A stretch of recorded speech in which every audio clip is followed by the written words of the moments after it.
I come from a certain background where I would look at the whole mainstream uh, notion of governance with suspect eyes. Yeah, that doesn't mean that we shouldn't have good governance.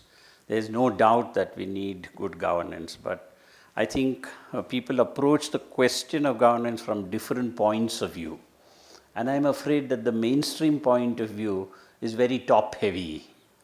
Yeah, and so my first important thought about it would be how can you build a bottom up process of governance?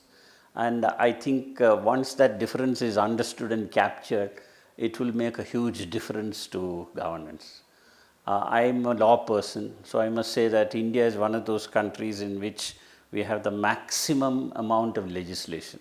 May not be wrong to say there is no other country in the world which has as much legislation as India has. And the saddest part is all those laws are not implemented. And the attempt to implement it has been through governance from above. And so unless you abandon that notion of governance from above and replace it with governance from below, there is no chance of laws getting implemented. But I must clarify that there are certain laws which the powers that be know how to implement even from above. Let's say section 144 of the Criminal Procedure Code, or let's say collection of income tax. So there are some laws for where there is enough political will to make it happen. The tragedy is that when it comes to laws that pertain to the quality of life of people, of ordinary citizens, then the political will is hardly present. I come from a labor law background. So India has a lot of labor legislation. Now the extent of implementation of rights is directly proportional to the extent to which the right holders are organized.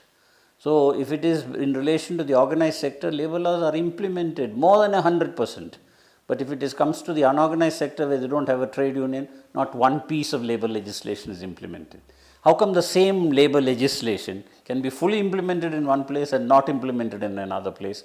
That's because the governance system is lacking. So where you have a powerful organization of people, that goes to the same with Panchayati Raj, for example. So any important right pertaining to citizens of India, I believe in the rights-based approach. Of course, it would be wonderful if there is a combination of political will from above and political will from below. Political will from above is mobilized by the bureaucracy and the political leadership. Political will from below can be organized only when you organize people. And if these two things can combine, then it produces results of a fantastic nature. Kerala could implement the land reforms because the political leadership from above wanted it, people from below organized. And when both comes together, land reforms gets implemented. The same land reform in Bihar is unimplemented. So I think we must look at governance from it's not a simple thing, it's a more complex factor. I think it has the potential to do that, but just now it is still at a conceptual level and it's being worked out within closed rooms. And so my plea to an organization like this would be step out into the wider world, interact above all with civil society organizations. There is a huge amount of expertise in civil society. India is one of those countries where mention any single issue, you will find high quality expertise. Expertise may be there among the professionals, it may be there among the academics, but there is also expertise in civil society. And that civil society expertise is closer to the ground. So if you want to make it bottom up, then you have to interact first with them and then see how these projects can be more successfully realized.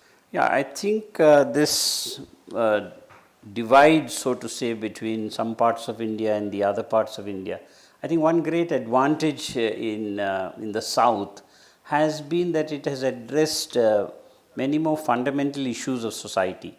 For example, you take the caste-based, discrimination. Tamil Nadu has had a very strong social movement, the Periyar movement. Karnataka has had the Basavanna's movement. Kerala has had the Ijava movement, Narayan Guru's movement. So where social movements have been built, I think they have broken certain barriers.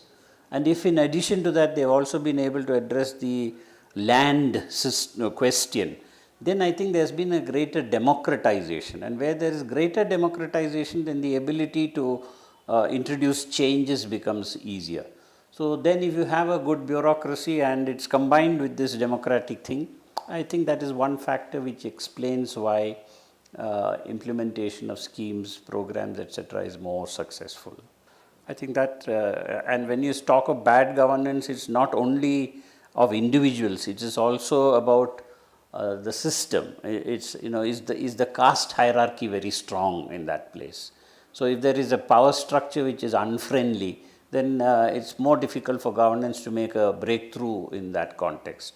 So certainly those factors become relevant. Yeah, I was saying in the earlier session that there must be a deliberate attempt to sort of consult with more of civil society processes.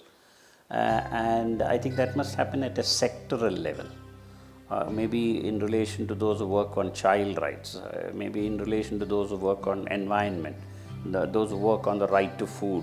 So there is sectoral expertise. I think that consultation will enrich in the work of